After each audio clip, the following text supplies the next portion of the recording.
super nervous today. You guys, I don't know why. I just am nervous. Maybe it's the subject matter today. I don't know, I'm feeling a little out of breath. So, yay! I see hearts. Very nice. Exciting. Very cool. Shabbat Shalom. I don't know if you can hear that. I like it. Oh, you know what I did forget today is a fan for this room. It's super hot. Yeah, there's so many of us that are alone, and we're spread out so much. And so I want to, this is a way for us to gather and meet on Shabbat for a little bit. Like I said, my stomach is nervous. I don't know why, because you're all so nice. Oh, maybe it's because we're going dancing tonight. That's probably it. See, I'm in my barn dance clothes. So we're going to go to a barn dance after Shabbat and help our local Grange Hall just stay in business. And we love barn dancing and contra dancing and, the old-fashioned kind of dancing. So I think that this is honestly one of the nicest groups, Facebook groups that I have ever seen or ever been a part of. I've come into groups and I've left groups because of the judgment and the insanity, just the meanness. And so I've left groups and come back into different groups and just couldn't find anything. But this is a beautiful group. I mean, all you ladies are amazing. And I'm going to present to you a few new things today that some of you may know and some of you may not know. We're going to have a really fun time. I've got some pictures to show you of my own personal life and our walk into this rhythm. And I think it'll be a really practical day today, as well as some challenging information that some of you may not be aware of, or if you are, it'll just confirm for you your study and your journey into understanding the Ruach HaKodesh. So let's get going. So I am actually seated today, so I may rock back and forth because I'm sorry if I do that. I just don't like sitting still. Yes, Allison, I think this group is like one of the coolest. The coolest. I don't know any other group that is so that has the Ruach in the midst. That's what I really think of the ladies in this group. I feel like the Ruach is in our midst, and we're going to be known by our love. That is what Yahshua said we'd be known as. His priests would be known by our love, and I really am feeling that in this group, which for me is extremely refreshing after everything I've been through and my family's been through in this journey out. So thank you, ladies, for having the Ruach HaKodesh live in you, for being part of my life and this new part of my life. And I know that it's just going to get stronger and better and deeper, and we're going to meet each other in person. So that's exciting to me. All right. Yahovah Elohim, I just ask with all my heart again that you calm my stomach down, the nerves, the butterflies. I don't know why, but I ask for your Ruach HaKodesh to comfort us, to comfort me, and to bring us into your presence and to teach us. Not that I know everything by any means. The more I study, the more I don't know about you. The more I know I don't know about you, but the cooler you get and the more amazing you get. And like my daughter said this morning, I've just got a single-mindedness. I just can't think of anything else but you. So I thank you for being here with us today in the Shabbat. So Shabbat Shalom, Papa, and Yeshua, and Ruach. Amen. Okay. All right, ladies, I'm gonna take that out. Okay, so we're gonna go through my slides today. So we were at the Happy Hippy Hebrew Girl Show, in case you don't know. Today we're gonna talk about the characteristics of the Ruach HaKodesh, and perhaps some of you don't know, and maybe you do, but the Ruach HaKodesh is, I believe, feminine, so I say she a lot, in my songs, and when I talk about the Ruach HaKodesh, I say she, so I use that pronoun, and a lot of you have said, and a lot of other people have said, why do you call the Spirit of Elohim or Spirit of Yahovah a she? So I'm going to begin to talk about it today. You can't fully unpack that in the little bit of time that we're going to talk about it, but I'm going to start that process and of talking about it, and hopefully just kind of engage your mind to begin thinking about it and allow the Ruach to actually speak to you on that. So, and then we're also going to talk about feasting within your means and situation that you find yourself in. This is where I'm going to get kind of personal with my own story and show you some pictures and give you some pretty detailed pointers, or you're going to see, you're going to love it. All right, and then I'm also going to touch on why I call him Papa. So I've also had people ask me that, and in an accusatory way, actually, in a not a very good way. Why do you call him Papa? It's not in the scriptures. Oh, people, you kill me. You're totally killing me. All right. So today's Gregorian date, obviously, is January 27, 2018. I just posted a video yesterday of us preparing to go to Israel, and I had the date on it wrong. I put 2018 instead of 2017. Hopefully people are smart enough to figure that one out. But also, the biblical date is the 9th day of the 11th month, so in the year 6017 from creation, if we're counting it according to the biblical reckoning of time. Purim countdown now is 35 days to Purim. How exciting. All right, here we go, ladies. So obviously, Shabbat Shalom, and again, I'm just going to run through these things real quick. I hope you can read this over my shoulder.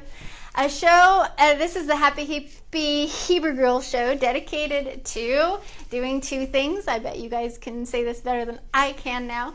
Dedicated to moving your head knowledge, oops, over here. See, everything's backward on the screen. So moving your head knowledge into heart knowledge, moving the what into the how. The James 2:24, again, I read this last time. We please Yehovah by what we do, and not only by what we believe. So we got to get our beliefs straight so that we know what to do.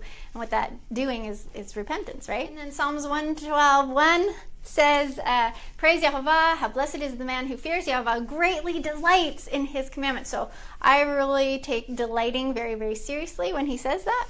So we're going to talk about delighting within your means and situation in a little bit. Also dedicated to lightening you up. And if you can't see, that's 3 girls on the beach having fun, just laughing and telling. That's, anyway, I don't know if you can see that. And I'm going to give you permission to walk this out, to take the head knowledge and move it out into heart knowledge, and to lighten up and to have fun with it and delight in his ways and love him with all your heart.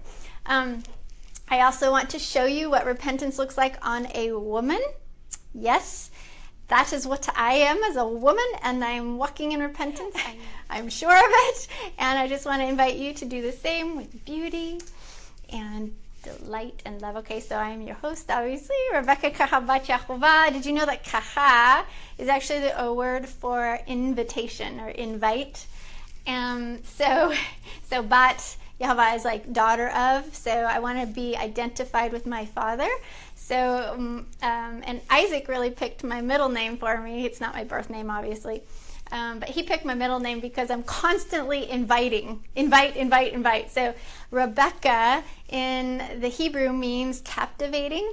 And so Isaac saw me as a captivating invitation. I am a daughter of Yehovah. So that's what that whole Rebecca Kachabat Yehovah is about. And I went over this last week, but I'm a wife of almost 20 years. I am a mother of almost 18 years. Maggie is almost, she's 18, going on 19, starting college. Oh my gosh. I've been a Melchizedek priest for 10 years and an executive director of Teshuva Ministries for 5. We had other ministries before that, lots of different careers and stuff. I won't drag you through right now. But I know over everything, after everything I've been through, and the experience that I have is that I will not make everyone happy. And guess what? I'm frankly okay with that. I'm here to speak the truth and to walk it out uniquely to me, walking out repentance, what it looks like uniquely on me, and sharing what I know to be true. So it lines up with Scripture, then it's true. You always check. But so, deep thoughts with Rebecca. We have 2 thoughts for today. I add more than that, trust me, but 2 thoughts that I'm going to kind of go over today. One is, why do I call Yehovah Elohim Papa?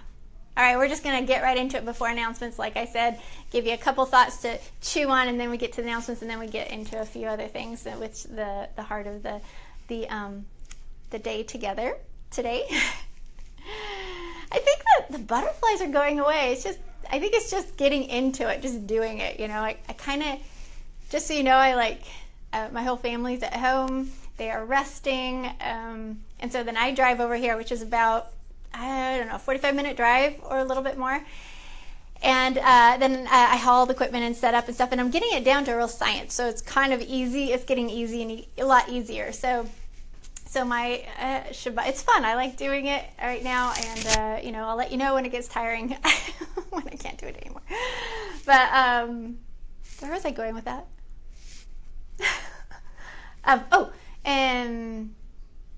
Anyway,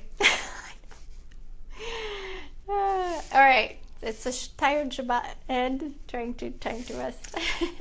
I have been accused of trying to propagate a name for Yehovah Elohim that isn't in the Scriptures. So we see the word Father in the Scriptures, and we see the word Abba, and yet I say Papa. So why do I do that? A lot of people hear my videos and whatnot, and they really just kind of start saying Papa on their own, and whether they're following my lead or whatever, it's not something that I'm trying to teach, although I'm teaching by doing. But why do I say it that way? It's a very, very personal reason as to why I say that, and it's very, deep in my being. It's a cry that's coming out. So, Abba, the Abba Father, which we find in, let's see, how is that? We find, was it Shaul?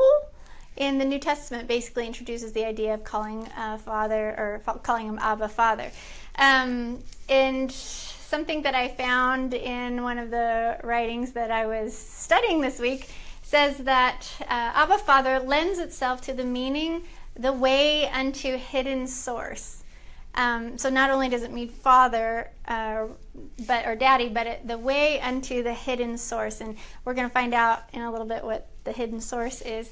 But it is given as a term and to be used by those who had separated themselves from this world's methods and had entered the spirit of sonship. So this is what I believe it was Shaul was saying, is call yourself a child of Elohim. So in the New Testament you have this call Yehovah Abba Father.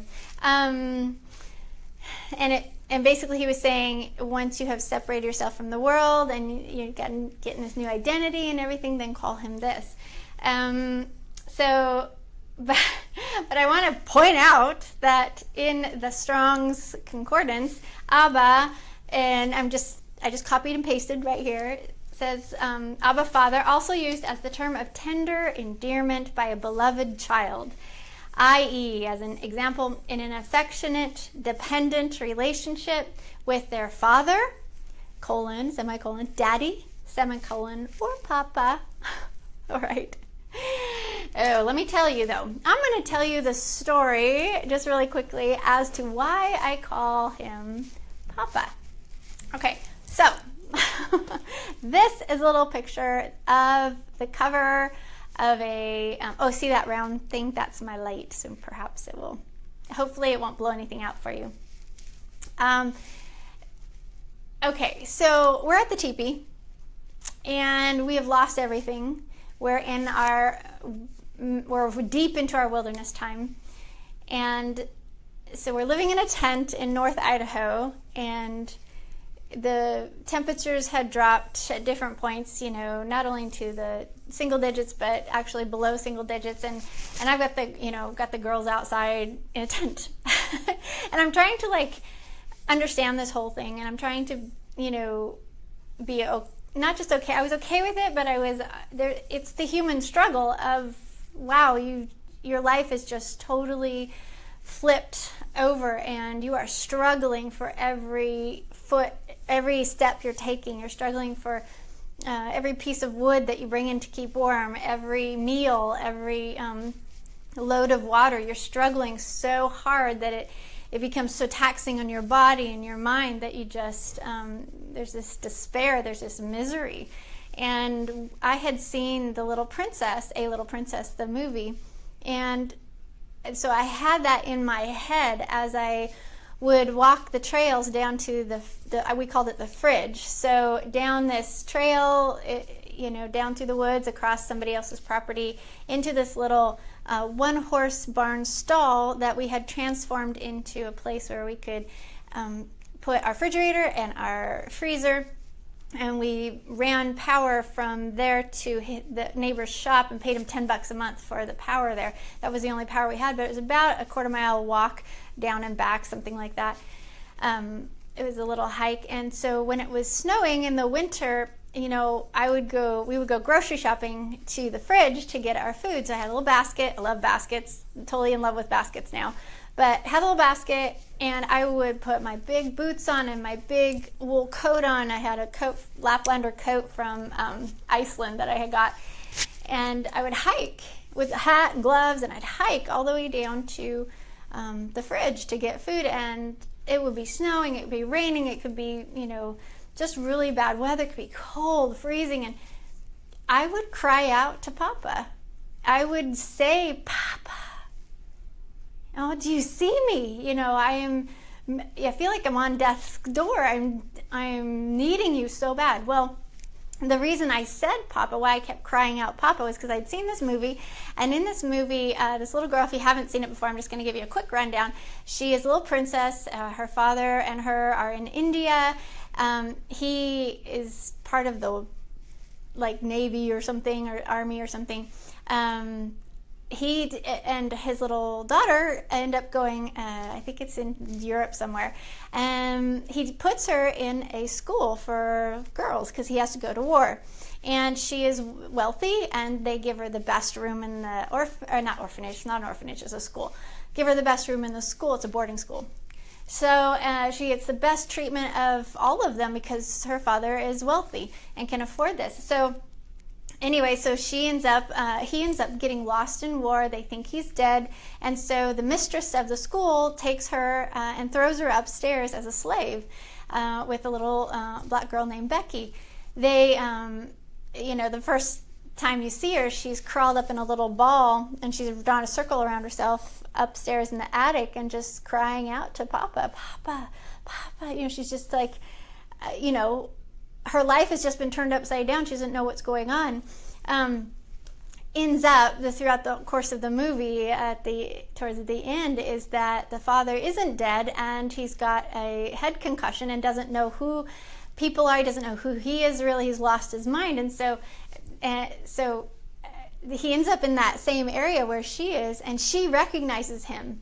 And she's been a servant in this place for a long time, and it's been really hard. And the mistress of the place is incredibly wicked and mean.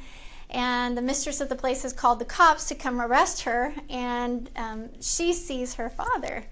And she is screaming out to him as they're holding her back. She's screaming out to him for him to remember who she is. So she's saying, Papa, Papa, Papa. She's just from her deep heart, to remember me, And in all the flurry and everything that's going on in that scene, he remembers who she is, and he just throws everyone off and comes at her rescue and holds her and picks her up, and she, is not carried away to where they were going to take her. So that, for me, it was like I was screaming out to Papa, to Yehovah Elohim, to remember me, to not forget me, to where are you? And so it was a deep cry of my heart, and that's why I say Papa. It's a very affectionate thing. I'm not trying to make a statement about anything except that he is our father. He is our daddy. He is our, it's a term of endearment. He's our Papa. So that for me is why I say Papa. I don't know if, you have a special name for him, but for us, Abba, it didn't mean anything. It didn't connect to my heart. I didn't hear it resounding. It just didn't seem like it rolled off the tongue really easy or from the heart. And so that's why. Okay. There you go. A Little Princess. Good flick. You should see it. Definitely cute little flick. We're going to get into my second thought for today, and then we will do announcements. All right. Do you guys like kombucha? I love kombucha. I love kombucha. Kombucha I used to brew it at the teepee. So I had things brewing on my counter. Tinctures and kombucha and kefir. And why do I refer us to the Ruach HaKodesh as a she? One of my most seen videos, teaching videos, is the one I did on Ruach HaKodesh. Now, I didn't go into the depths of why I call the Ruach HaKodesh a she, or the feminine Ruach. I didn't go into that, but it is got over 13,000 views on it. Currently in the 2 different locations it is, so you add those together and it makes about 13,000 views. So I know that this is an incredibly hot topic. Everyone seems to be talking about it. You just Google it. Just Google feminine Ruach HaKodesh, or feminine Spirit of God, and you're going to get lots of stuff. And I know Nolan talks about it. There's a couple other people that do, and I can't remember their names now, but I'm just going to start to unpack this just a little bit and give you kind of a brief overview. And I think this is not a subject done by any means. I think that I'd like to come back and continue this. We will talk about this at the convention in Colorado in more depth. It'll be in your workbook and stuff. So definitely need to come to that convention. Okay. We're going to talk about that in a minute, but not yet. All right. This concept of the feminine gender of the Holy Spirit is not new nor original.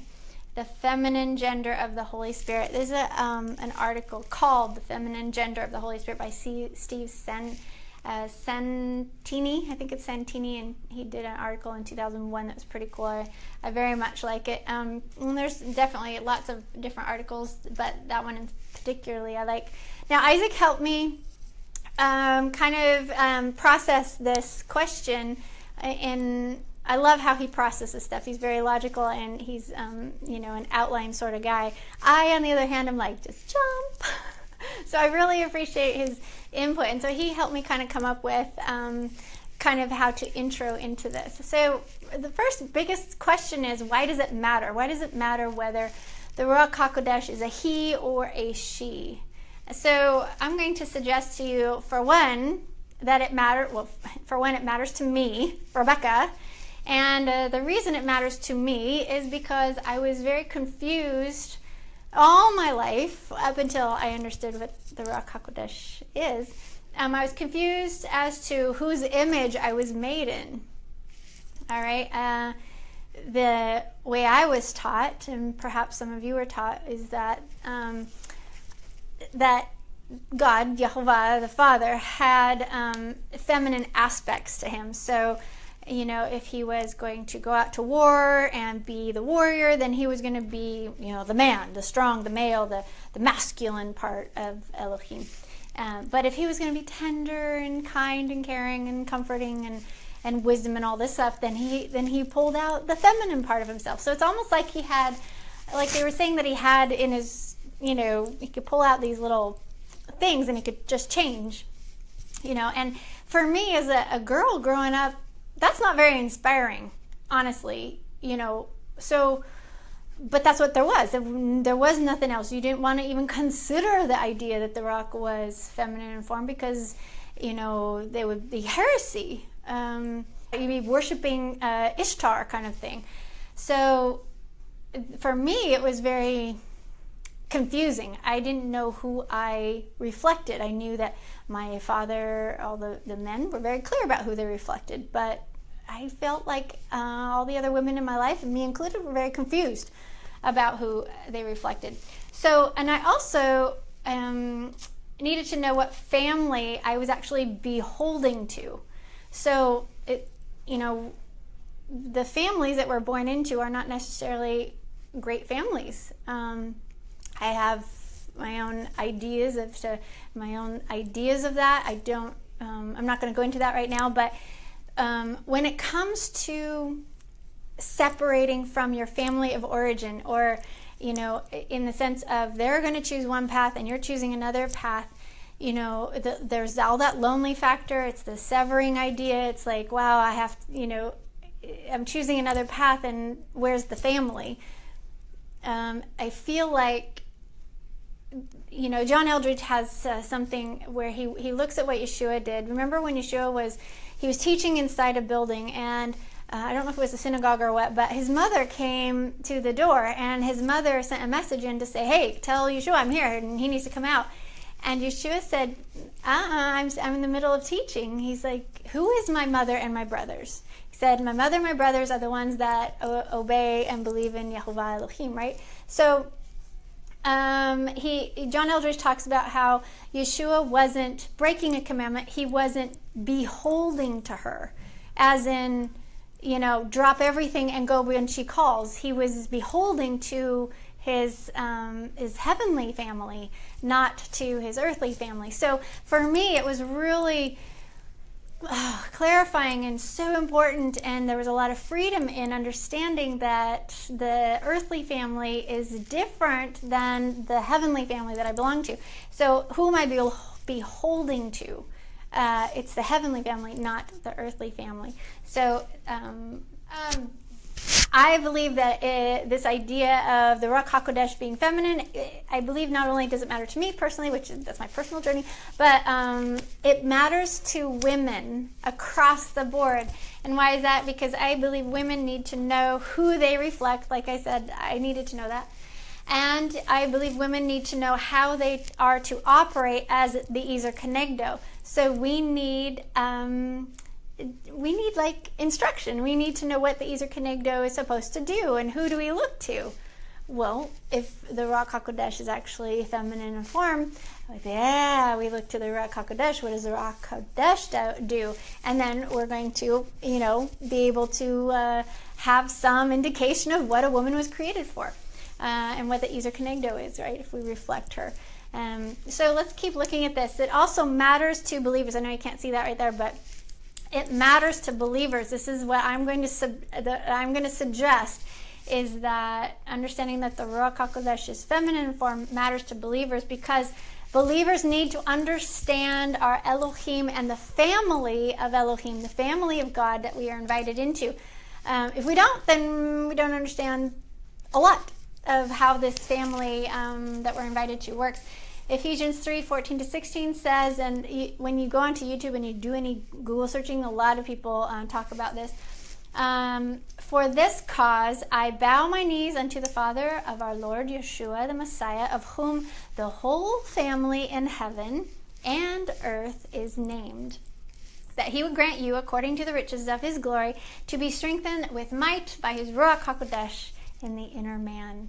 So as we can see, that there is a family in heaven, obviously, and there's a family on earth. So family of origin, eternal family. Really important. All right, it also matters to Elohim. Now remember, I say this all the time, like Yehovah, Elohim, the three of them, they have hearts. They have hearts, and this is one of the beautiful things about the Elohim that we serve, the only living, true Elohim, the creator of the universe, the one who made us. They have hearts. It says it all over the scriptures. I mean, he talks about how he has a soul, how he has a mind, how he has hands, how he has feet, how he has a heart. I mean, it's like all over the place. Broke my heart, rend your heart to me, all this other stuff. So I believe Elohim wants to be known. I believe the scriptures makes it very clear that they want to be known. So if one of them is being portrayed in a light that isn't true, they want that change. They want the truth to come out. This is important. So I believe it matters to them. Okay? It says in Acts 17:27, Elohim intended that they would seek him and perhaps reach out for him and find him, though he's not far from each one of us. So they're talking about, oh, please seek me with all your heart, and I will come. All right. Here's another one. Thus says Yahovah, let not the wise man glory in his wisdom, let not the mighty man glory in his might, nor let the rich man glory in his riches, but let him who glories, glory in this, that he understands and knows me, that I am Yahovah, exercising loving kindness, judgment, and righteousness in the earth. For in these I delight, says Yahovah. Jeremiah 9:23-24. So he that understands and knows me. He wants to be known. It helps us also unpack the unpardonable sin. All right, so we know how the unpardonable sin is directly connected to the Ruach HaKodesh, right? Right. All right. Does everybody really, truly understand what the unpardonable sin is? When I grew up, did not really understand it at all, did not really have a clue. All I knew was I was terrified that I was going to do it and that I was going to miss out on eternal life. All right. Yahshua said that blasphemy of the Ruach HaKodesh is the unpardonable sin. So what does blasphemy mean? You know, he's like, let's see if I've got the text here. Yes, I do. Matthew 12:31-32 says, therefore, this is Yahshua speaking, our rabbi. Therefore, I tell you, every sin and blasphemy will be forgiven people, but the blasphemy against the Ruach HaKodesh will not be forgiven. And whoever speaks a word against the Son of Man will be forgiven. So you could blaspheme and speak bad about Yahshua, says, but whoever speaks against the Ruach HaKodesh will not be forgiven, either in this age or in the age to come. Woo! Oh, man. I mean, I think this is extremely important to take note of. If he says this is the one thing that you won't be forgiven for, I think it's time we begin to really understand what blasphemy of the Ruach HaKodesh is. And to start, we need to understand who the Ruach HaKodesh is, right? So that we know what not to do to whom. All right, so as you can tell, I believe that the Ruach HaKodesh is feminine in form, is female in gender, and obviously that is, our translations do not portray that. So there is a reason that this aspect of Elohim has been covered up. All right? Let's look at Jeremiah 16:19, and as all of you know, I mean, all of us that have come out of Babylon knows that we've been lied to, right? So I'm just going to refresh your memory here. Oh, Yahovah, my strength and my fortress and my refuge in the day of affliction. The Gentiles shall come unto thee from the ends of the earth and shall say, who are the Gentiles, by the way? The Gentiles are not the pagans, all right? These are out of covenant Israel, the 10 tribes that are out of covenant, all right? Those are the Gentiles, okay? Another story, another day. Anyway, the Gentiles, so the 10 tribes, us, who are being woke up, who are coming out of the nations, they're going to come from all ends of the earth. We're all over the place, right? We're waking up everywhere, all over the earth. And they shall say, surely our fathers have inherited lies, vanity, and things wherein there is no profit. Yes. Okay, so we have all experienced having lies given to us, lies that there's no profit in them. There's nothing good that comes from that. So you look at the idea of 3 masculine entities in the Godhead, which the scriptures are very, very clear, and this is not this topic for today, but there are 3. Clearly there are 3. There is a father, and there is a son, and there is mother. Okay, and the scriptures testify to this. The Hebrew scriptures testify to it. The old Greek manuscripts testify. I'm going to show you some stuff, okay, that's going to blow your socks off. Or get your panties in a bunch, one of the two. I'll give you something to study. Oh yeah. All right. All right. First, let's look at the motive. All right. This is one of Isaac's wonderful abilities. He's like, wait, we gotta look at motive. Did you know Yahshua was always after motive? Yeah, he was. He was always after motive. Like, why? What do you want? Come on, tell me. So we're gonna look at motive. What would have been the motive for hiding the true nature of the Ruach HaKodesh? What would be the motive? Okay, who stands to gain from this crime against the Ruach? Male-dominated society, Hasatan's revenge on Elohim by ruining the ezer kenegdo. Okay, so who would stand to gain from such a lie? Male-dominated society. All right, so I think I'm going here. I think this is in another slide, but remember the tree? Remember when we talked about, that when we talked about the ezer kenegdo, if Chava had followed Yehovah back into the garden, or back, followed him, Adam may have chosen to follow Yehovah instead of going out of the garden. But Yehovah didn't curse Chava, but he said, he gave a prophecy. If you follow Adam out of the garden, then he will rule over you. Bingo! Here we go. Male-dominated society, right? They would gain from this kind of crime. Why? Because, can you imagine a feminine figure in the Godhead? Now, I'm not talking Trinity in the idea of Christian Trinity. I'm talking the three, the plural, the Elohim. Can you imagine? Ugh. Anyway, who stands to gain from a true understanding of the Ruach HaKodesh? So you're looking at who stands to gain from it being withheld or hidden, and who stands to gain for it to being revealed. The true understanding of the Ruach HaKodesh. Well, for one, women would totally gain from this, because it's going to stir your heart. It's going to make you get Twitter-pated. You're just going to blow your socks off. You're going to be like, you're going to have an awakening, a new rebirth when you understand all this. And then the Ruach HaKodesh would also gain from it, because then the Ruach HaKodesh would be vindicated, kind of thing. So let's look at this a little bit more. So family role and gender of the Father and the Son is very clearly defined in the scriptures, right? You have a Father and a Son. We understand that role, a Father and a Son, right? And the gender, they're masculine figures. But the family role and the gender of the Ruach has been purposely covered up. We don't really know. We've all been confused about that. We don't even want to talk about it because it's so confusing, right? We don't know.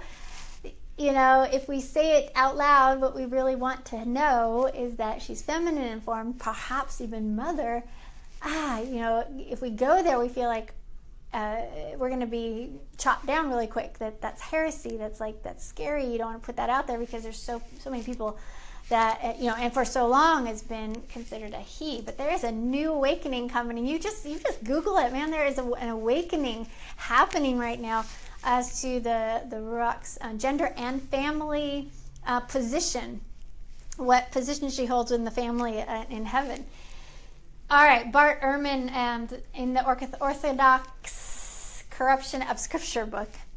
A little bit much to say. I have one of his books, really, really good, by the way. It's called Forged. The Orthodox Church altered the text to counter various beliefs considered heresies, especially during the time of Marcion, when they were compiling their own canon of the four Gospels. So I don't really know the full history here of Marcion, but I know that he was kind of after Shaul or Paul, and he was trying to preserve Paul's writings. And so what they did was, in order to, because Paul was considered a heretic, just like Yeshua was, and they ended up killing him, but with Marcion, they did it differently. In other words, they twisted his words, they basically destroyed his works, the things that he had written, and so they did a whole bunch of things to shut him up, to silence him in a little different way than they did with Shaul. All right, so Steve Santini says in the Feminine Gender of the Holy Spirit, and this is good. What if, to sustain their developing male hierarchy and to contain the growth of that movement, Marcion movement, and Gnostic churches and their attractiveness to women? So I guess I guess the Gnostic churches were attracting women because they were women were like teaching. They were flocking to these churches because they understood the Ruach as feminine, and they were finding permission to engage in teaching and preaching and all this other stuff. So they were flocking to these churches, and the Orthodox, and the Orthodox revisionists altered additional signposts in the scriptures to this feminine aspect of the Holy Spirit and emphasized their modified canon to counter Marcion's canon of Luke and the Pauline letters and the Gnostics' beliefs. So he's talking about signposts in the scriptures that basically say, hey, this is a feminine entity. And the revisionists and all the translators were beginning to take all those signposts out so that you would destroy the gender and the family role of the Ruach HaKodesh so that it would be hidden. So I had, I'm not going to tell you what my vision was, but I went into vision one time when I was starting to understand this, which was many, many, many years ago. And I told it to my cousin, Tiffany, who was visiting one day, a girl that is like, a lady who is like so in tune with the Ruach and God. I told it to her, and she like had her eyes closed, and she was imagining a few other things that she shared with me of what she saw in this vision that I had when the Ruach revealed herself to me, which I don't take lightly. I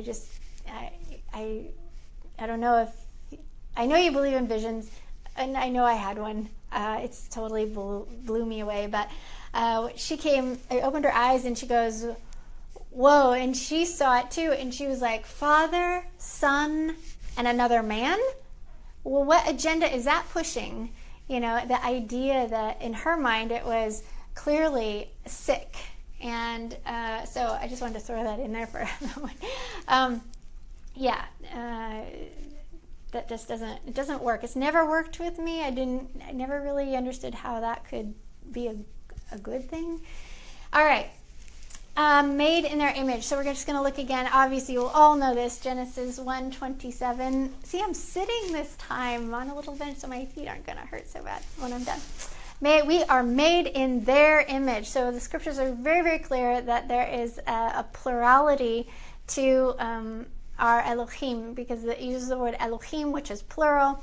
So Elohim in Genesis 1:27 creates man in his own image. In the image of Elohim, he created him, male and female, he created them. And there are verses that say, let us make man in our image. If you go back to the Hebrew, let us make man in our image. And frankly, I was going to put that slide in, but I forgot. And there's lots of different ones. I have a list of different verses in the scriptures that talk about it, the us factor. Let us make man. Let us do this. Let us do this. This is by far the gold here. So I'm just going to read it. This is Steve Santini again, but you can find this in lots of different spots when you go to start studying this. But I'm just going to quote. It's just too amazing. Then when we go to the earlier copied Old Syriac that predates the Peshitta, so in the Peshitta, we find a pearl of great price.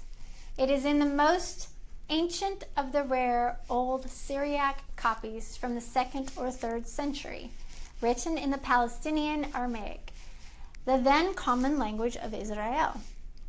It was named the Sinaitic, and I'm going to say this all wrong, Palimpsest. I think that's how you say it. It was found by Mrs. Ains Lewis in the Covenant of St. Catherine in the Sinai. It was then transcribed by Syriac professor R.L. Bensley of Cambridge University in 1892. All right, so here is what they uncovered. This is amazing. So it's the ancient, one of the most ancient ancient texts that we have, and here's what they uncovered. Here's what this lady uncovered. Yahshua actually refers to the Ruach as a she. So there is pronouns in Hebrew. All right, in John 14:26, he says, but she, the Spirit, the Paraclet, and the Paraclet means comforter, whom he will send to you, my Father, in my name. She will teach you everything. She will remind you of that which I have told you. The translation is courtesy of Danny, blah, blah, blah, blah, blah. But is that not cool? So they found one of the most ancient texts in that they could, basically, in 1892. And here you have him mentioning a she pronoun in reference to the Ruach HaKodesh 3 times in this verse. I mean, talk about pearl of great price. It just blows me away. So amazing. In the scriptures, in the Hebrew scriptures, the Spirit of Yehovah is known as feminine in form. Yeah, give me some whoa. Yeah, and you know what? There are more like that. So that's why I want this to be continued, because I want to show you some more places in the scripture that even Yehovah refers to the Ruach HaKodesh as a she in the Tanakh. I mean, you see, I think it's Proverbs. There's a whole chapter that's really like all about her. Wisdom, everything that goes to, if you look at everything that describes the Ruach HaKodesh in the Tanakh, it is all feminine qualities. It is all feminine qualities, comforter, wisdom, beauty, all this other stuff. So we see in the original Hebrew that the Ruach HaKodesh, which means wind or breath, set apart. HaKodesh is set apart. Ruach is the wind, is breath, the breath of Yehovah, It's feminine in form, all right? So that's where it started. But the men translated the title Ruach HaKodesh into Greek as something that means it. So when they went to do all the translations, they changed her name. They took the Ruach HaKodesh, they took that out, just like they did Lord, L, capital O, capital R, capital D. They took that out. They took out the Yod He Vav He, and they replaced it with L, lowercase O-R-D, okay? That is whenever you see the L-O-R-D capital, little capital O-R-D, that means that they have actually taken his name out and put that in. Same thing here. So they took out Ruach HaKodesh and put in and translated it as the word pneuma. Pneuma, which is a neuter noun, it's without gender. Okay, there's no gender there. So they moved from feminine form to no gender whatsoever to Spiritus Sanctus, which is actually a masculine noun. So that's where they moved. So they couldn't call the Ruach an it because they know better. It's not an it. It's an entity. It's not something like energy. It's an entity that has a heart and stuff. So in order to finalize the crime against the Ruach HaKodesh and to claim biblical right to having dominance over women, remember Yehovah's warning to Hava? It was finally translated into Spiritus Sanctus when they translated it into Latin, which is a masculine noun. All right, do you see that progression? So this was done to hurt the Ruach HaKodesh, to destroy her image bearer, us, was women, to keep the image bearer, the women, the ezer kenegdo, suppressed and under the control of Adam, of man. All right, this is one those reasons are why it has been done, and probably there's more, but so you have actually, I know I'm getting a lot of like whoa faces, I know, pretty wild. You have a complete family that you are invited into. You have a good mother. Yes, you have a good mother. You must honor your mother and your father. Your heavenly mother and father is what it's talking about.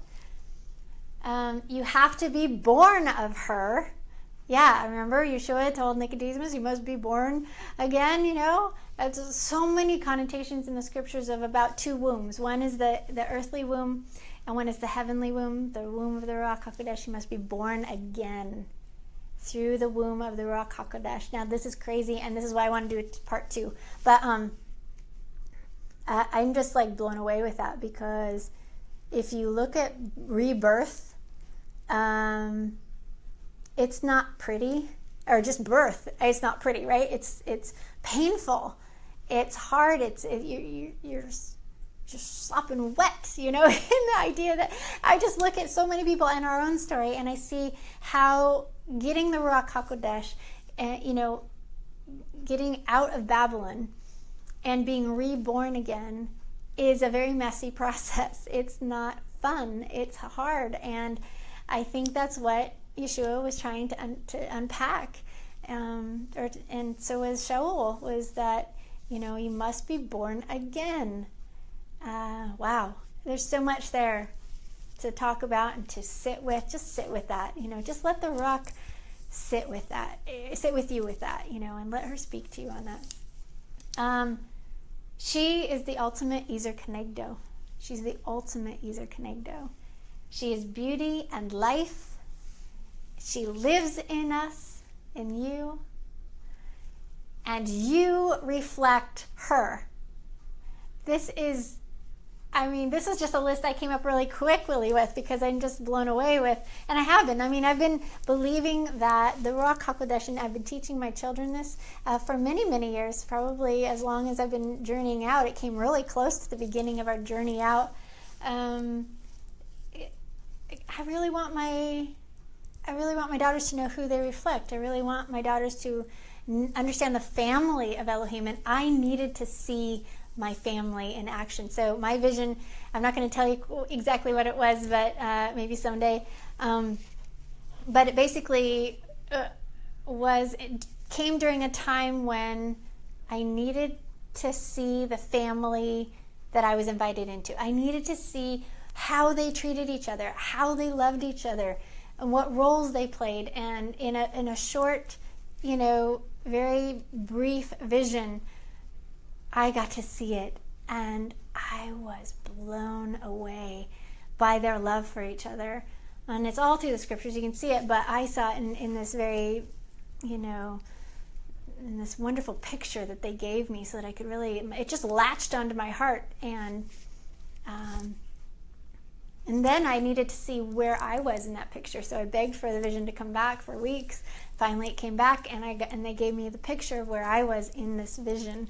So someday I'll let you know. Maybe I'll share it with you at the convention. Share this group with your girlfriends. Get them to join. And then subscribe to my random e-newsletter. I haven't sent one out this week, but go to our website, www.teshuvah.ministries.com, and you'll see a place that you can sign up for to get our newsletters, and those come randomly. But there's other content in there that you like. And then definitely go to our YouTube channel and subscribe to that, because I put up new videos, try to do it at least, once every week, excuse me. If you get more, then way cool, because I got so many to do. But what was I going to say on that? I was going to say something. Very, very important. Become a patron. So if you want to give, and I do not like this part, trust me, but I am in desperate need of your love financially and your support. I have 4 patrons right now who are supplying me with $77 a month, which is awesome, but it isn't enough. It isn't enough. Just the cost of gas to get over here to this this library that I'm broadcasting from. You're talking, $10, and then to go home, another 10, and another, just all this stuff, the equipment and everything that it takes to do. So I need your help. I want you to become a patron if you can, or if you can't, find somebody in your knowledge, in your world, who maybe say to them, how much this is supporting you, and you're loving it, and you want to know if they can help me support you. All right, so very important. There's a link right there. Avinu prayer. So remember, the Avinu prayer is the Lord's prayer. It's the prayer that Yahshua taught us to pray. Only he taught us to pray it in Hebrew, which changes everything, because there's so much to this prayer when you understand it in Hebrew. So we're just learning it together. Let's just say it together, okay? Avinu Shabasha Mayim. Our Father in heaven. Yit Kadesh Shemcha. May your name be sanctified. Yit Kadesh Shemcha. May your name be sanctified. V'yit Barek Melchutha. Malchutha. May your kingdom be blessed. V'yit Barek Melchutha. Retzoncha Yiheye Esui. Retzoncha. I know you can't see that really well up there. Retzoncha Yiheye Esui. Basha Mayim Uva Aretz. Your will shall be done in heaven and on earth. Retzencha yiheye osui b'shamayim uva aretz. V'titein lakmenu t'midit. Give us our bread continually. V'titein lakmenu t'midit. You see? Sorry. Umechol lanu chatotenu ka'ashir. Forgive the debt of our sins, or forgive us as those who wrong us, kind of idea.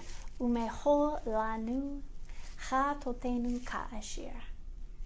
Sure. Anachnu mochalim. Mochalim, I don't know why, I just love it. Anachnu mochalim lachotim lanu. So as we forgive the debt of those who sin or wrong us. That was in this one. Anachnu mochalim lachotim lanu. Vial tevinu ledei nizon. Do not bring us into the hands of a test. Vial tevinu ledei nizon.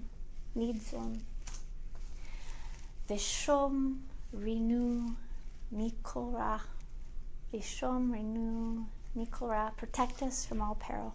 And all the rest of it doesn't exist in the original. So protect us from all peril. All right. So sanctify the name. That's something that's action in that prayer. So how do you sanctify the name again? I bet you all can know this by heart now. Proclaim his name, exalt his name, or bless it, and you do good deeds in his name, showing his character, right? And so what I have for you, I know I'm running through this kind of quickly. In every deed for this cause I raised you up, for to show in you my power, and that my name or my character may be declared or sanctified throughout all the earth. Okay, so the idea is to practice stuff, girlfriends. If you don't practice it, then why even study it? Why even, just too much head knowledge. Let's just start practicing it. So in the group, up on the left-hand side of the page, there's a little thing that says file, okay? So you're going to go to that file and you're going to add your story in about a paragraph of how you want to praise Yehovah for something that he has done this last week. And I get real specific with that. I don't mean generally speaking throughout the course of your whole life. I'm talking specifics, like last week. How can you sanctify his name and praise his name from something he did last week? What do you have to share? What can you say? You, Papa, are so awesome. Yehovah Elohim, you're so awesome because you did X in my life. So share it in a paragraph there, okay? That's what I really, really, really want you to do, to practice sanctifying the name. Remember that. All right, my show and tell today is, hold on, let me get, all right, is New Moon books. So, okay, the new moon was this last week, and we celebrate the new moon, and we do it all different kinds of ways. We do it with just our family, or sometimes with other people. We like to go to Chinese food for it. There have been times when we've done pizza feed, so we'll go what's called a pizza hop. So we will actually hop from one pizza joint to the other, and we'll go get one slice of pizza at this one, share it, another slice here, another slice there, and then decide which pizza place in the entire city is the best of them all. And when we tell the people that we're doing that, who are serving us, they think that's pretty cool. So lots of different ways to, we've had picnics in the fields. We've done all kinds of, it's not a high Shabbat or anything like that, but you're just going to set it, you're going to mark it. And I believe that the new moons are important to mark because you've got number one moon is really important. That first month is really important to nail down when that is. And the seventh, because the seventh month is extremely important to know when that new moon is, because that's the Feast of Trumpets when that happens. All right. So in the idea of practicing what a new moon is about, a lot of it has to do with provision. So, you see the moon and how the new moon is, we've noticed that it looks like a bowl shape, and throughout the year it gets poured out. Bowl is the idea of food, it's provision, and it's going to be tipped out and poured out on us. So we look at the past month most of the time when we do. I think we forgot to do it this last week, but most of the time we look back and we say, what wonderful things has Papa brought us? What provision has he brought us this last month? And what I do is that's before we ask for more for next month, okay? So we need to get into the habit of being thankful. Thankful for what he has given before we ask for more, all right?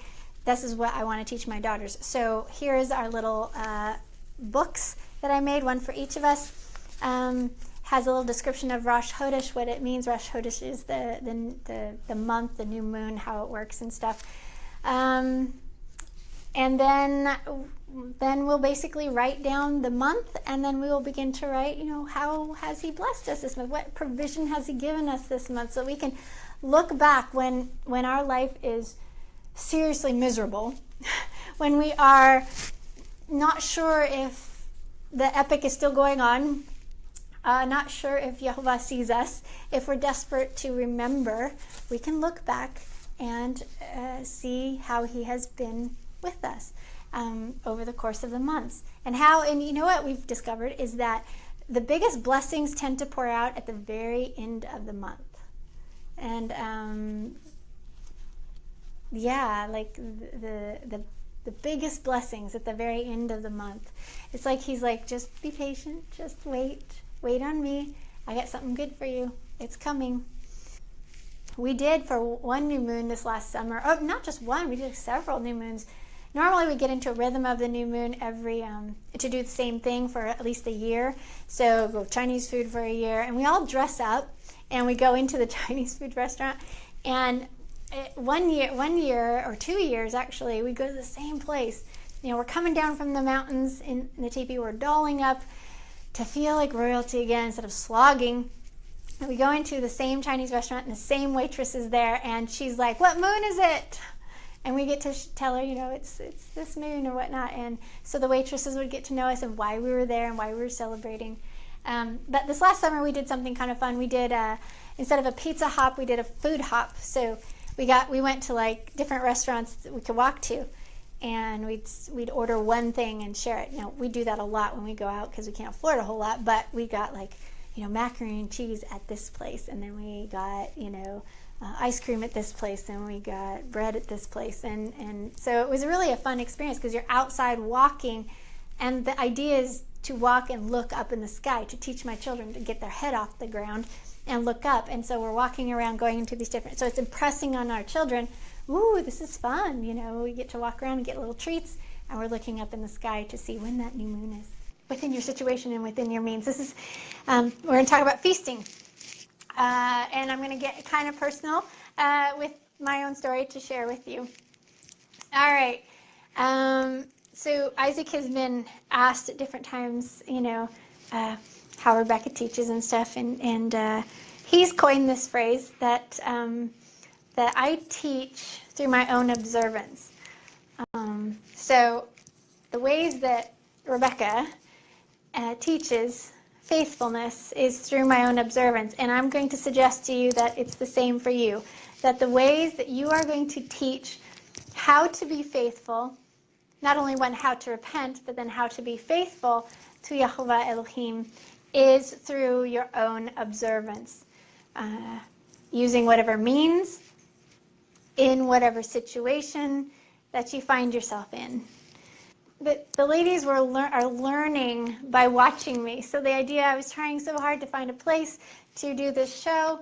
I was in pubs, I was in gyms, and you could hear the basketball, pounding in the background and stuff like that. And I was really frustrated with the different places I was struggling with internet. And she just encouraged me and said, you're teaching us by kind of doing this publicly and doing it out loud, and the ladies are watching me. So this is what we're going to talk about today. So prologue, let me get back here.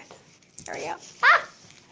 So as prologue, the frustration that I've had of poverty has taught me to adapt and to be flexible with the situations that I find myself in. So the poverty has really helped me perfect this.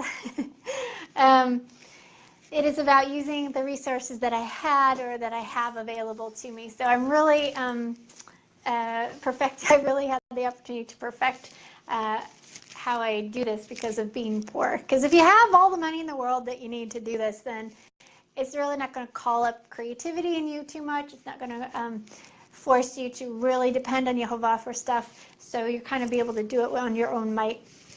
And that's not, he wants to be a part of it, all right? So I'm having a hard time, like, with the showing you the screen, but hey, I think next time I will put everything on the right-hand side of the screen. Yeah, so I'm learning. All right, so no limits. So as prologue to this whole thing, I see no limits. This is one of my mantras, is I'm on assignment from the King. And I always tell people that I'm engaging with when I feast prep, that I tell them what I'm doing. And because I do that, it tends to open up a ton of conversation with them.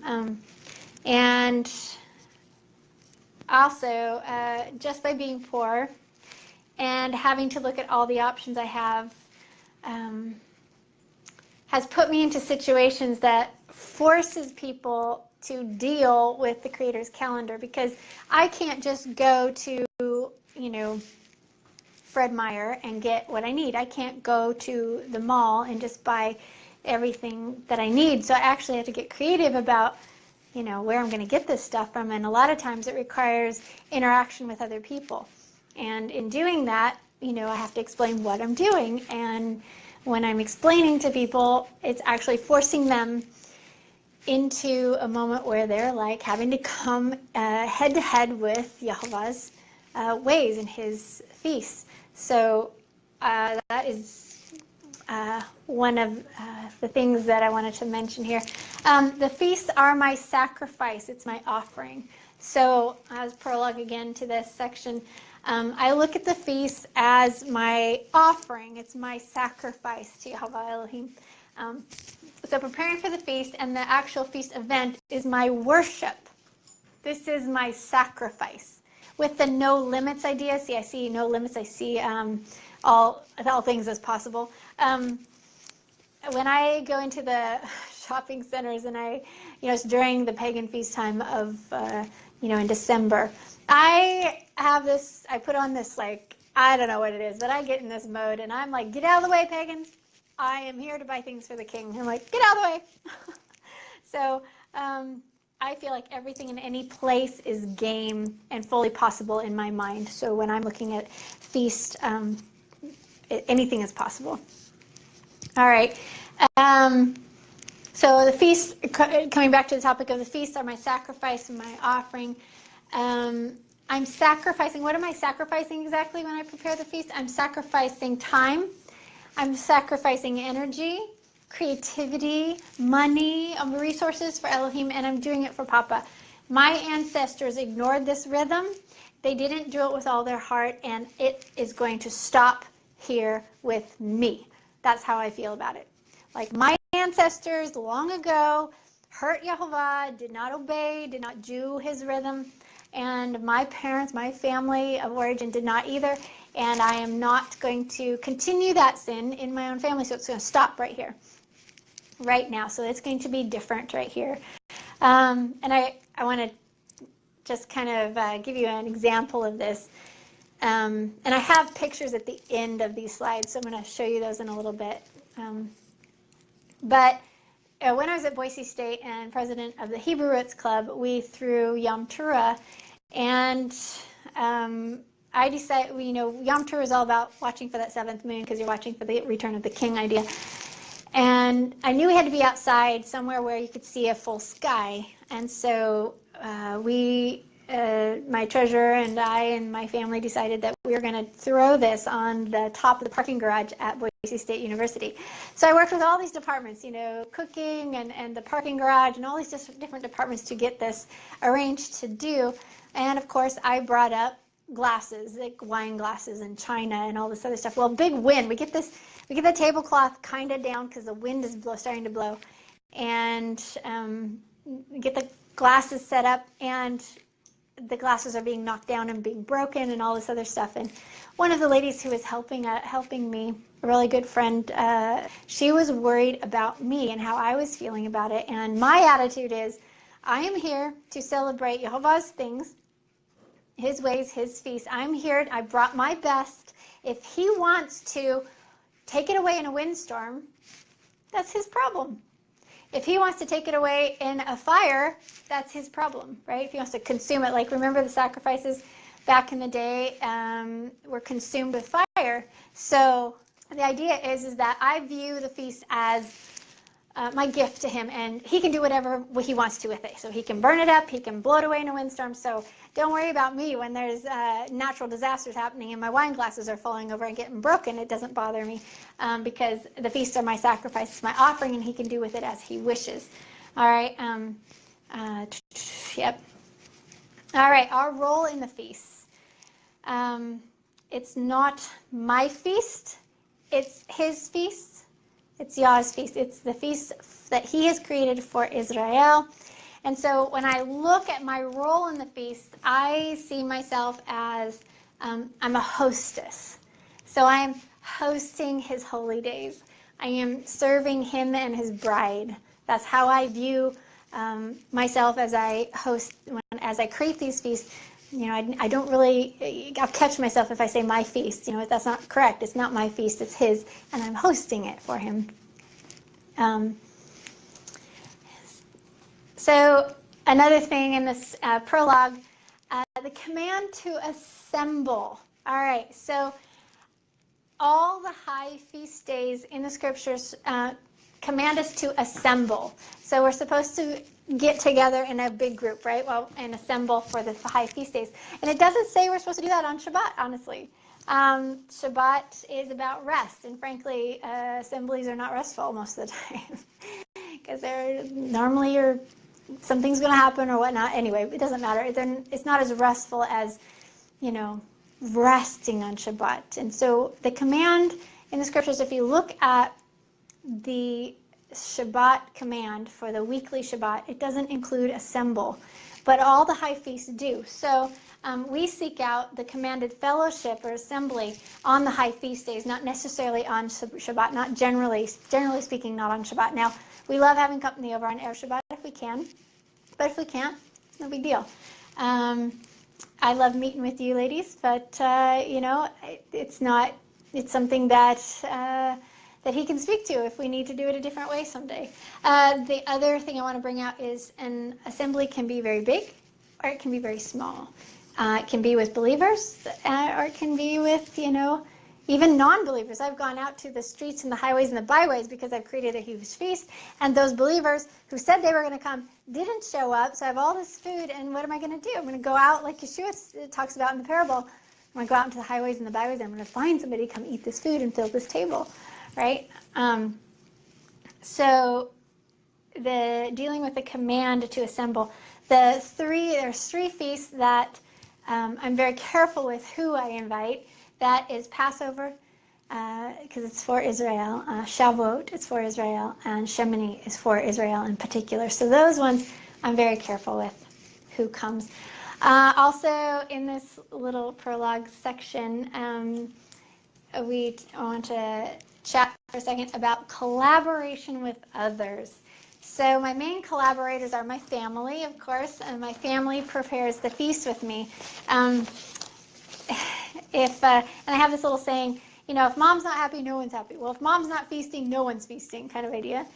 So it's an ezer thing. If I do it, they will join up. If I'm got my mind in the kitchen, I'm making, you know, treats for this holy day coming up, they're going to want to be a part of it. You know, if I'm doing crafts or making something, they're going to be a part of it. They'll want to, if I'm doing it. When Isaac is here to help prepare with me, it's fabulous. I can build things because he can build things for me. When he's not here, I use what I have, or I make do, kind of thing. Or I get somebody else to help and move things like he would do for me. Sometimes I seek or I'm offered help, but mostly I do it alone. And there's a reason for that. I think I'm going to unpack that here in a second. But sometimes I get people to offer ideas, but mostly it is my vision. I think I've got one more. Oh, good. And I think as far as that goes, it's my vision for feast design doesn't always work with other people's vision, and most of the time they don't have a vision for a feast design. So it, let's see, most of the time others that I come into contact with, who want to do it with me are either not used to the amount of effort or money that I choose to put into it, or who are not actually on the same page.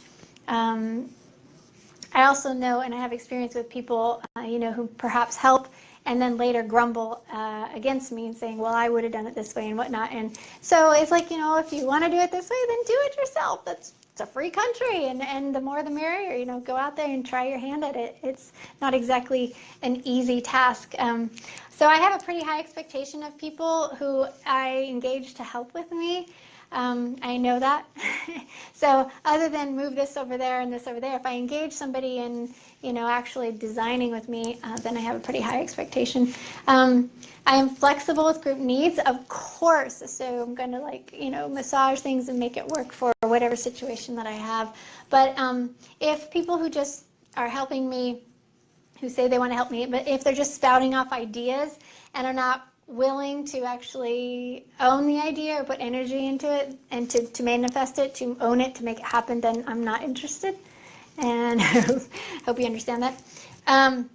And some other things here, just quickly. I'm not into potlucks at a feast time. When I see feast, I'm thinking feast. I'm thinking 5-course meal kind of thing. I'm not thinking let's just everybody bring whatever you want kind of thing. I get real specific because I've got a design that I'm trying to create, an event. I'm trying to create a host for Papa. So my job as a feast designer is to transform a space and create an atmosphere, a memorable, meaningful event for all the senses so that it will linger in people's hearts for a long time afterwards, and hopefully leave them wanting to come back for more. That's the idea, is that I want to make us place and an event, an experience that they're going to go, wow, I want to do that again and again and again and again. That's what I'm hoping I will leave with people after they come experience a feast that I've hosted for Yahweh. All right, and then I apply what I know of the feast, so the deep layers, the prophetic implications, everything. I apply what I know to that point, and I soak in that. That I don't. At some point, I have to stop studying, and I have to actually apply what I know already. So the study that we do coming up to a feast is to figure out what the heart of the feast is about. And then you have to stop, and you have to stop studying, and then you have to actually do it, right? So often, though, one thing that I like to do is I like to create a tradition that I add to the celebration so that we will remember what aspect of the feast that was. So the Papa wants to talk to us about certain things during this time of year when he reveals new kingdom treasures to you, and you find out one more depth or one more layer to this feast.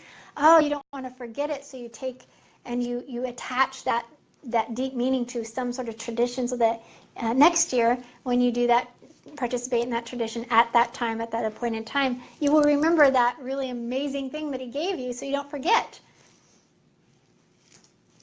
All right. So some of the beginning challenges I had was that the girls, we came up to the feast and we're like, I don't know what to do. I don't see anybody really teaching how to do this. So one thing that we did was we really relied on Yehovah to bring us, the word. Like, how do we do this? Sometimes it was literally on that day.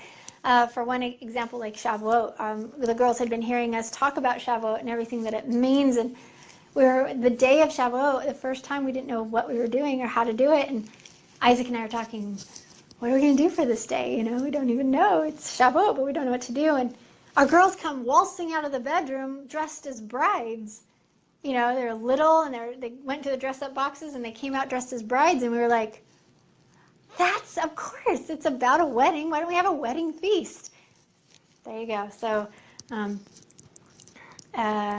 one of the other things we do is we look at our brother Judah and we say, what traditions does our brother Judah do that we can adopt? You know, you don't adopt the rabbinical nonsense, but there are some beautiful things that they do that don't go against Scripture that help us to mark the feast and enter into it. So we look at that, and then we look at how to interpret the deep truths, like I said, with traditions that you add to it that help us understand those deep truths of the meaning of the feast.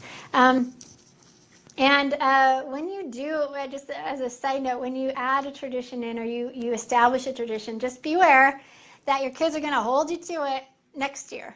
So, you know, Hadassah and Maggie, yes, you guys will not allow me to not make monlach for Purim, because monlach smells like Purim to them. It's the only time of year they get it. And if I say I'm too tired, I don't want to make it, I'll make something new. No, no, no, no, no. You can't have Purim without monlach. You can't have Purim without kreplach. You can't have Purim. So make sure when you start these traditions that you can do them again next year. Okay, again, against all odds, I do ministry and plan the feast in any kind of situation that I find myself in. So without enough money to have my own office, I am constantly in search of places to work, not only do ministry, but also host the feast, which is a big part of my ministry. I have continued to do ministry through the entire wilderness time. And through much poverty, I've used whatever resources that I had available to me at that time and at my hands. So I just, you know, I've been in all kinds of weather, living outdoors, doing this in all kinds of weather, in all kinds of living situations. So I've lived in an RV, I've lived in a tent, I've lived in other people's cabins, I've lived in a log cabin. You just go on and on. And I've also done it with different assembly situations where we had assemblies, people that were in our community, and I've done it with just our family. I've done it with just one other person. I've done it with pagans. I've done it, you know, in the sense of I've invited pagans to come or just anybody. And I've also done it with a bloody heart, like seriously, like I pushed through and pushed through hard. I've done it in the middle of hard with, you know, my heart being completely broken apart. I've also, I've done incredible, like to do ministry, I've done, you know, incredible, really hard situations. I've worked in National Forest Park bathrooms. I worked in laundromats and campground picnic tables, a one-horse barn stall in freezing conditions. I worked on friends' kitchen tables, and I've worked in my truck and coffee shops, restaurants, grocery store, delis, and gyms and pubs, you know, and libraries. And one time we were granted a little office space, and I got to use that for 3 months, and I milked it. You know, it was a free gift, and we got to milk it for a while. You know, just recently, I would say this last summer, I was working in the log cabin where we live, and it was really early in the morning, and I'm working on a video to upload, and I'm deep in thought with Yehovah, and I'm in the Spirit, and I feel something on my leg, and I had like kind of like yoga pants on or something, and I feel something in my leg, and I just kind of push it, you know, rub it, and then I go up and I keep working, and then I feel it again, and I was like pushing it, and I realized it was inside my pants, and I went, oh my gosh, that is a spider, and I grabbed it, and I just held on to it, and then I was trying to take everything off with my hands on that, and I just, the spider, a big one, had crawled up my pant legs as I'm working at the computer. Needless to say, I put socks over my pants so that nothing could crawl up. So I've been in some crazy situations. Oh, here I have a couple pictures for you. I'm working in the state park bathroom right here. Isaac is working at a friend's house. I'm on a picnic table in Malibu, I think, and this is in a laundromat where I was working. This is at the teepee, and then this is at a coffee shop down in California while we're living in an RV and trying to find internet. All right, we're going to get to a few specifics here. How we afford it. The following is my breakdown of my own personal journey. I hope to take away your excuses your excuses for not celebrating the feast, I hope to take those away. I hope to give you permission to live in Yehovah's feast rhythm, and I hope to show you that you can do this too, just like I have. All right, how we afford it. All right, number one thing is we afford it with tithe. All right, if you don't understand why you can use tithe money, go see my video on it. I break it down for you. We spend our tithe money hosting his feasts for anyone that will come. How much tithe that we actually have determines how splendid or how thin the feast is that time. Sometimes we have to charge people to come, and other times we don't. But we always throw a feast to the very best of our ability in the situation that we find ourselves. I also use a ton of coupons. So Joanne Fabrics, Michael's, there's those places you can get 40% off, 50% off different things. And so, like a cut of fabric, you can do one whole cut and get 50% off of that. So I use those. I use coupons a lot as well. All right. How we build stuff. So we build stuff with plywood and crates. We build stuff with Isaac's help. Isaac is amazing. It's how he has engaged with the feasts, honestly. I say, I have this vision. Can you make this for me? And he'll say, no, but okay.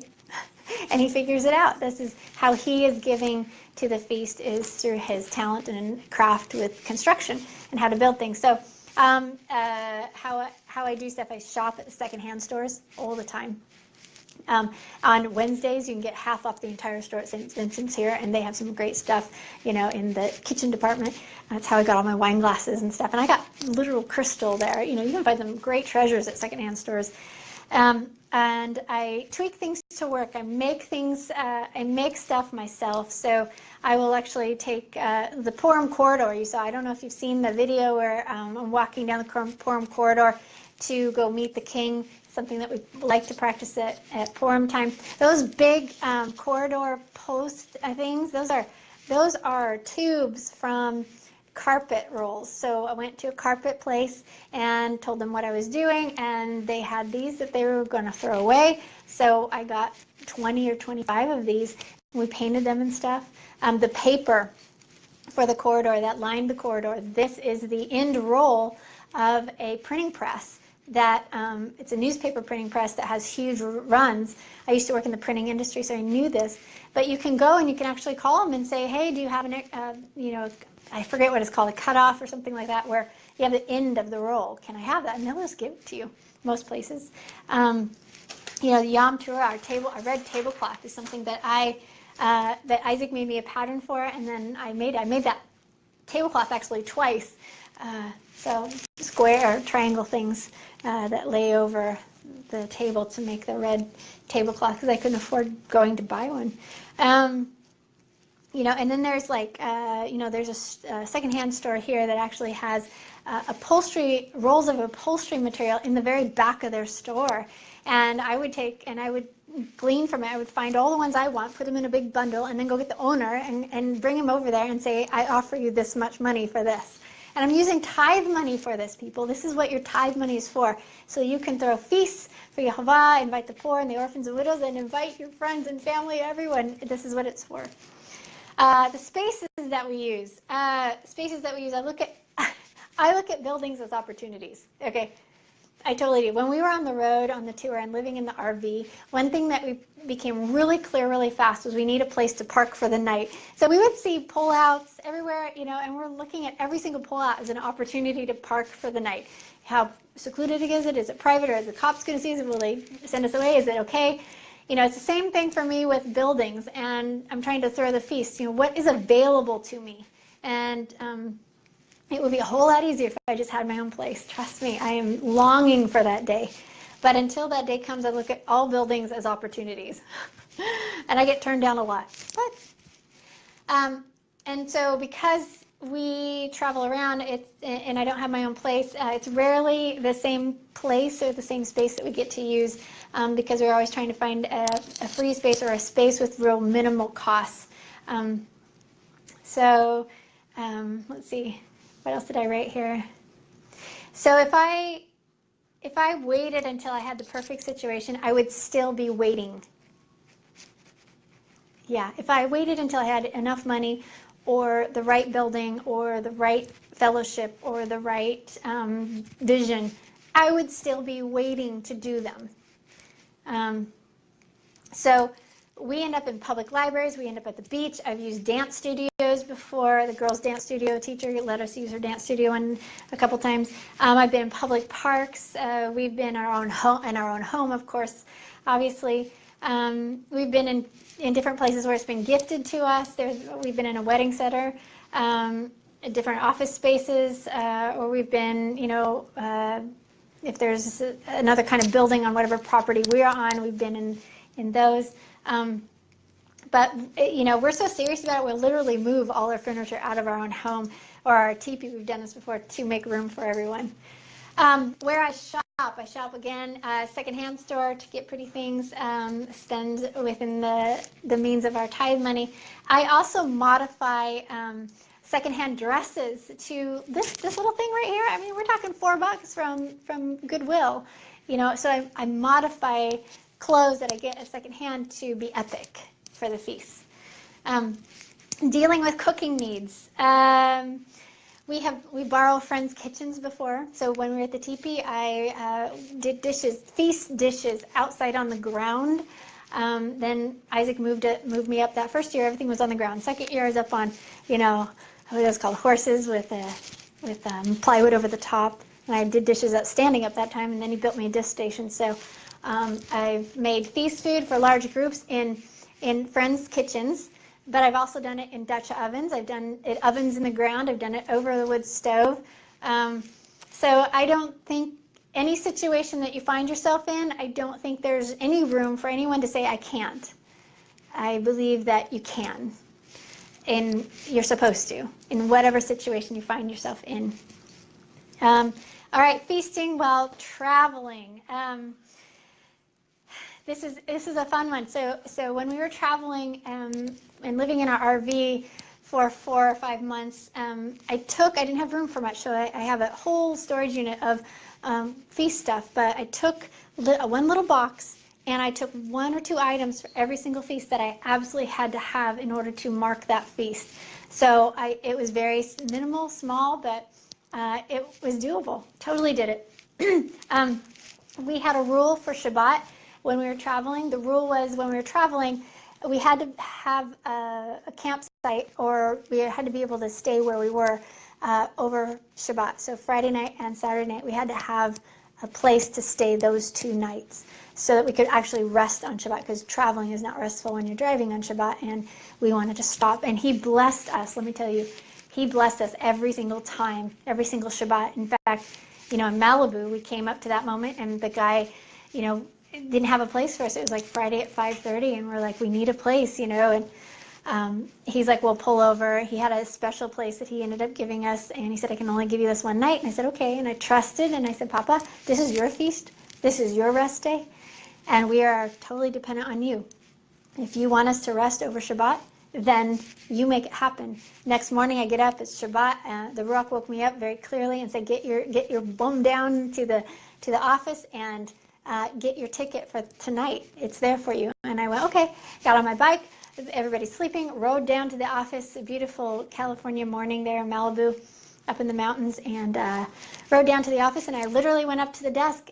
I don't have a reservation, except I know Papa has it for me. And I literally look at her and I say, I've got money to pay for my second night here. And she goes, what spot are you in? And I told her, and she says, okay. And she wrote it down, and I had the ticket. I had our name on it for that night, and I biked back just praising Papa. I was so super excited that he did that. He did that constantly. So you make a plan, and he will make sure it happens if you're honoring him in his feast days. Okay, and then without the internet, something that I did with, and I'm going to show you this.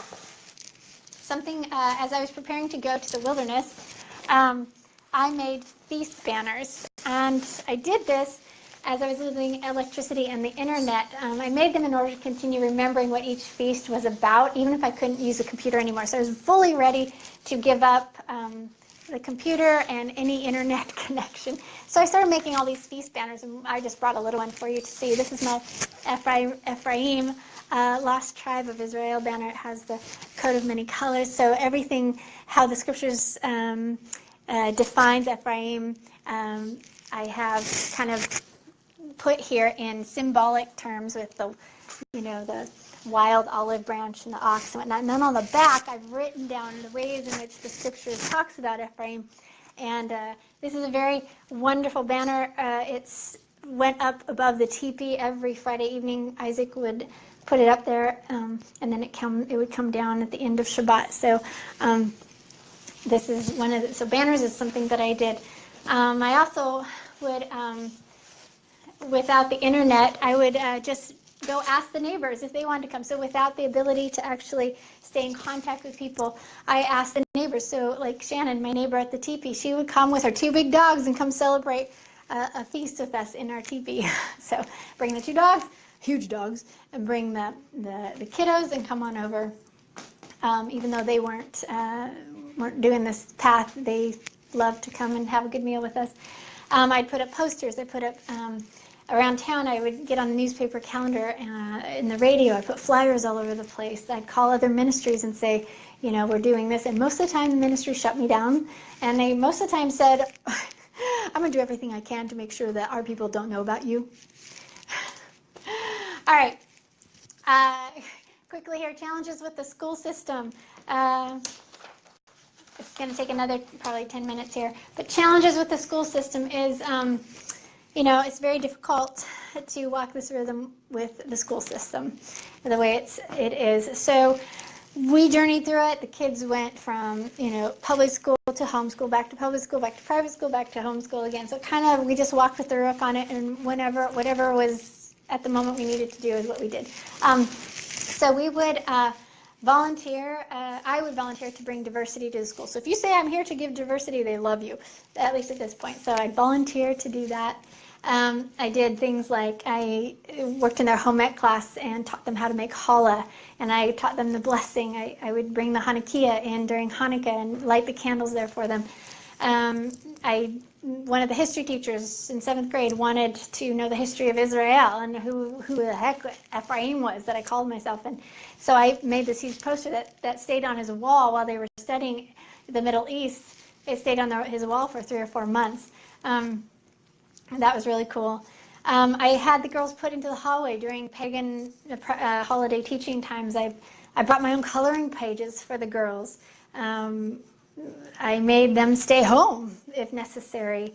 When Maggie went to private school and they went work with us, we took her out. Just no big deal, take her out, right? The way it is. We just carry our cross kind of thing. When the girls came out of the system, I developed what's called Feast Lap Books, and I showed you a couple of those.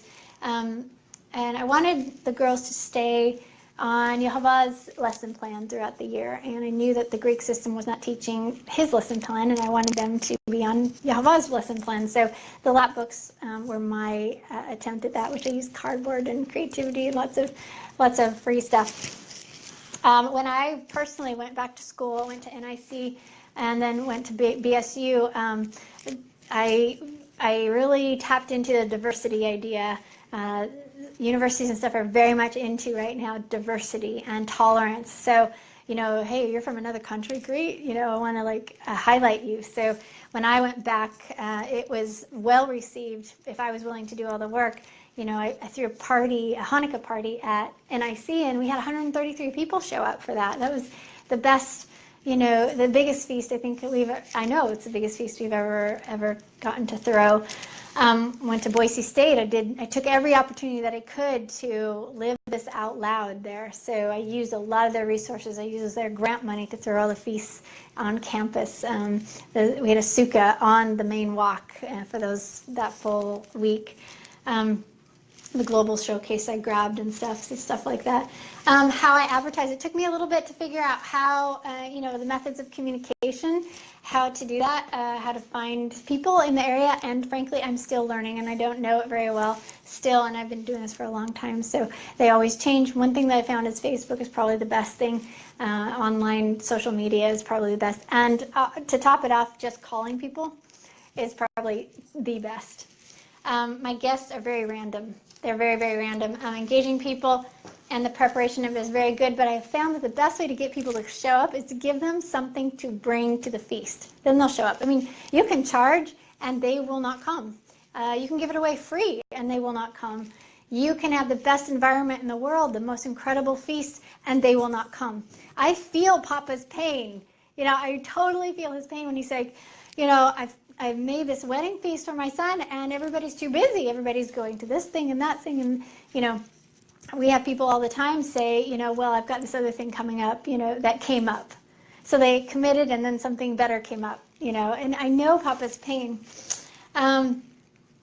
I move on the Ruach's prompting to invite as well. So I'm in real time with her. So I've gone down the street and seen a friend and know that they're studying Buddhism or something like that.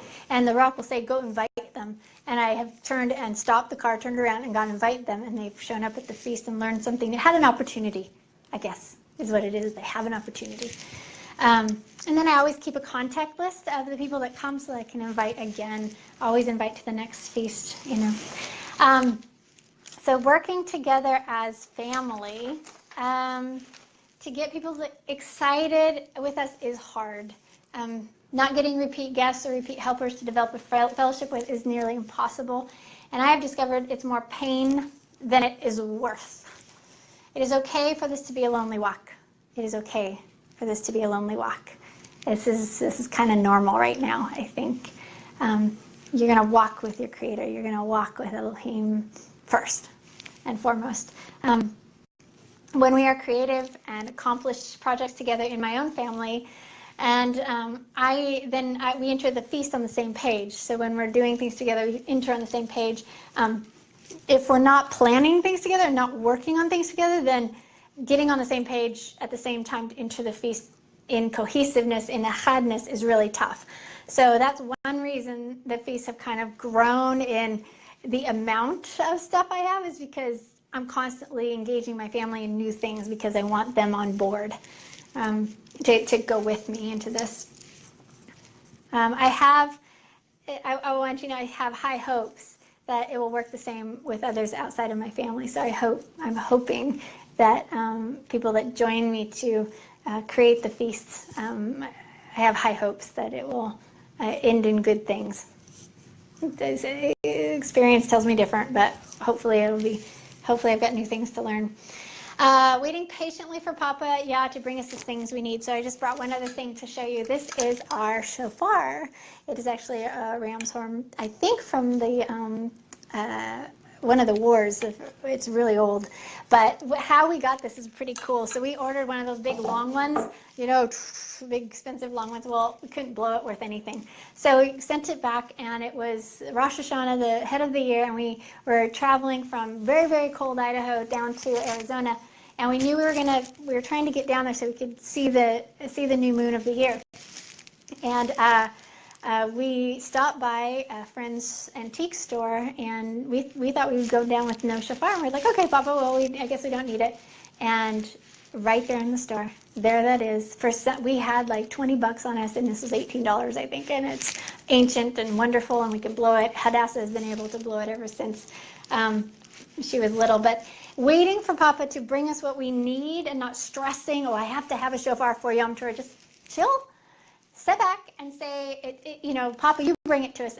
This takes the pressure off of you and places the pressure on Yehovah, who has big enough shoulders for these things. It helps. He comes through. He wants to come through for you. We hand over the control to the Ruach HaKodesh. We leave space for the Ruach to operate before, during, and after the feast. So we pray. This is how we enter a feast. We say, okay, you bring those people you want to bring, and you keep away those people that you don't want. Because we're kind of out there.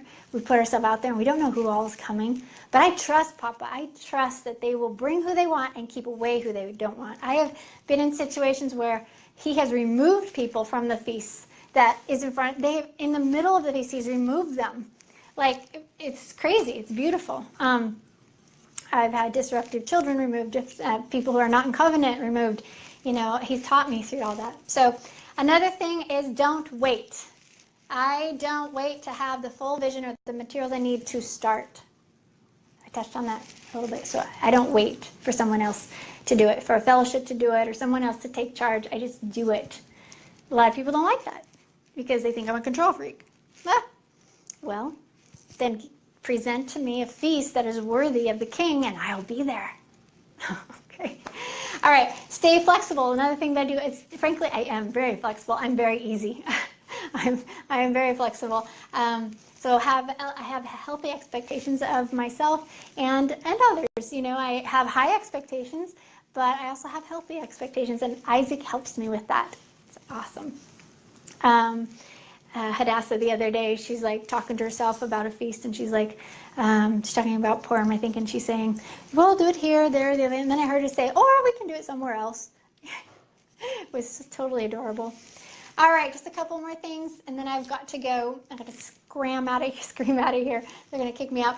Other miscellaneous rhythms of life. I make bow to Yah's rhythm. So how I organize my photos in the Mac, in my Apple laptop, or my computer. How I do that, I do by his months. I do it by Yahweh's months, so that I can say, oh, it's the 7th month. I know what feasts are in that month. The 1st month, I know what feasts are in that month, and I see all my feast pictures. So I make other systems, organizational systems, bow to Yahweh. This was our first Passover. Now I'm going to show you Passover later on, a few years later. This was in our apartment in Boise. As Abraham's tent. This is our new Passover. This is what we've been doing for the last 2 or 3 years. And this is the light, by the way, that round thing is the light. This is a big tent that I made with, you know, a ton of time. This was our very first Yom Teruah on the beach, where we could see the sky. It was a beautiful feast table. This is a more recent one, a way that I have done it. I do it now with a low round table and beautiful setting. We also do Yom Teruah on the beach. This is another way that we've done this. I'm going to scream through these photos. Sorry, I'm going too fast, but you can go back into the slides and look at them. This is a Purim that we did in an office space that was given to us to accomplish a goal that we had. But this is, I went to the secondhand store and got, most of all this and sewed myself. That was Maggie did. This is how we do it now. This is in our own home. We move everything out of our own home and we do it this way. This year we're going to do a little different. We're going back to the library. This is Rosh Hashanah. This is with Isaac standing there, with the a treat thing that we do for the girls. Basic, very, very simple. This is the girls dressing up for Hanukkah. So it's for the Hanukkah party. I just wanted to show you this because they love this. They love dressing up. They love to feel royalty. I love it. So we take it pretty seriously. I don't know if you can see this real well, but this is Isaac and Maggie, and Hadassah is in another photo they have of this. This is outside in freezing conditions during the winter for Hanukkah, doing pomegranates. So we have this huge bowl of pomegranate seeds for Hanukkah, and they are there doing that outside at the dark. There's a lantern. Oh, you can't see my face there, but this is, you can when you go back to the slides. This is Rosh Hashanah. One of our very first, it was a picnic. It was when we went to Arizona. Very, very simple. This is a Shabbat on the beach. This is, pack a blanket, pack a beautiful dinner, and go to the water. It's for Erev Shabbat. This is one way we did it when we were on vacation traveling, and we didn't have any place to put our 2 candles. A banana. How cool is that? I think that was Isaac's idea. This is in the teepee. This is a Shabbat, I believe, in the teepee. This is Maggie sitting there at our little Shabbat table. This is a table, feast table, kingdom table I made at the teepee. So we're living outside. We're living in the woods. I have people up for Erev Shabbat. In fact, I invited the health food store that I frequent a lot here. I invited their employees, because I know them pretty well, invited them up to Erev Shabbat to eat next to the garden. This is how I got them there, for this beautiful Erev Shabbat dinner. This is, I'm teaching on the beach at a Havdalah ceremony at the end of Shabbat. We are closing out Shabbat at Boise State. So we had some people who were just down by the beach. And I'm teaching. This is Sukkot in our house because it's too cold here during Sukkot to sleep outside. So we actually, this is one of the first Sukkots, move the beds out into the living room and make a chuppah over them, or, you know, try to, this is what we do now, or one thing that we have done now is Isaac has built a beautiful sukkah, blah, blah, blah, a beautiful sukkah. But we had a place. This is Maggie making matzah for unleavened bread at the teepee.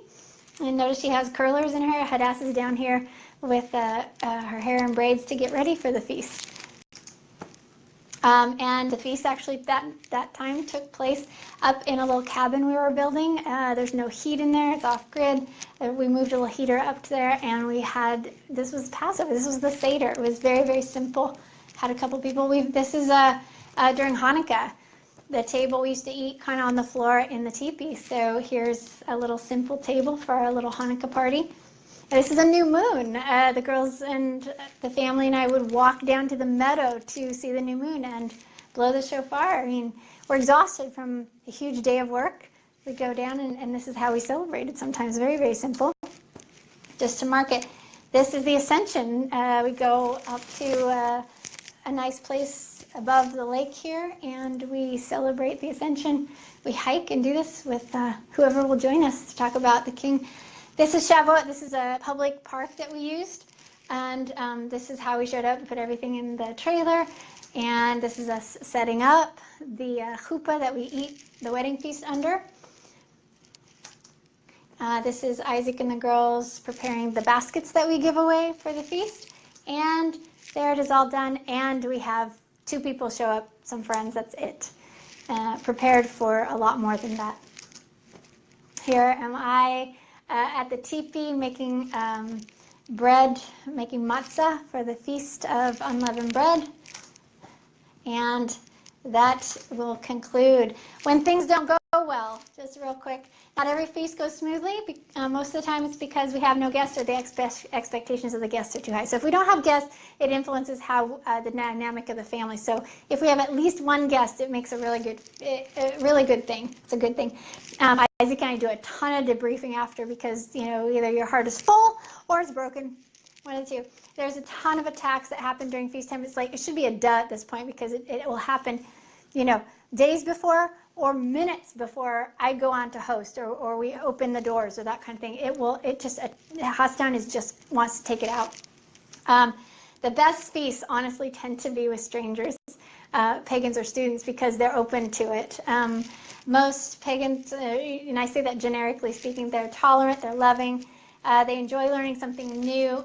In this movement, Messianic and Hebrew is not Melchizedek, at least that's not the way the Melchizedek that I understand, that Yahshua talks about loving. The Hebrew roots, Messianic people, when you have them, unfortunately, a lot of times, I've had good experience too, don't get me wrong, but a lot of times experience tells me that they kind of feel like they know it all, and they're extremely critical and judgment of everything that is said or done. And so I'm a leery of those kind of people that come to my feast, because they show up to fish for people to come to their fellowships. They show up to judge, they show up at our duty, they show up to speak and teach their own agendas during so if they get the mic at all in their hands, then they tend to take it where they want it. They're disrespectful that way, and they show up to do their own thing using my creation. So we've had people actually show up with 50 people, come to my thing, how we're hosting the feast, use our stuff, and then go off on their own and not listen to the teaching that we're providing. So they're using my creativity. It's really rude. So the 3 big takeaways, I'm going really fast. In the epic battle of being faithful at all costs, there's 3 big takeaways. Number 1, do your best to bring your vision into reality with what resources that you have available. You can go back and look at these. Number 2, use your talents and the training you have had to create and host a unique to you feast event for Papa Yehovah. So what experience do you have with your own, your own resume? What experience do you have? What training do you have? What can you offer the kingdom? What talents has he given you? Number 3, do it at all costs, but don't sacrifice your heart's delight in it. The moment that you don't delight in it anymore is the moment that you should step back and rethink this, right? I've got to go. They're going to